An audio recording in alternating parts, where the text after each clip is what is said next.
Once upon a time, I had an idea. Ooh, an idea. A dangerous thing indeed. Now, to help me out with the sculpting aspect, I used Nomad Sculpt. From there, I needed to print my sculpt, and to do that, I used my sweet Bamboo Lab P1S printer. Then, I needed to sand my creation, and sand I did, filling in the layer lines by adding water to DAP Plastic Wood X. I mixed until I reached a consistency of a thick underglaze. If you don't know what underglaze is, the best thing I can compare it to is the paint they give you at a paint-your-own pottery store to paint an overpriced mug purchased by suckers who don't know the value of $1.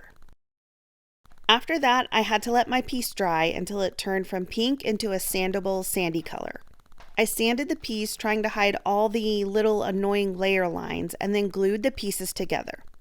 Next, and this is the most difficult task, I had to hide the seams. In my sweet, naive mind, all I had to do was paint some of the plastic filler over the very visible line and sand until the seam disappeared. It didn't work. After a few rounds of filler and sanding, I decided that maybe just spray painting the seam into oblivion would work. It didn't. But you know what did work? Gesso. A lovely, thick coat of gesso.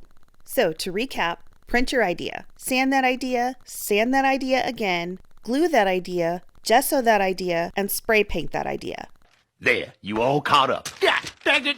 I wanted to use only white, black, and differing shades of gray to stick with the theme of a 1930s character, and having the only color of the piece emanating from the flame coming from the lighter.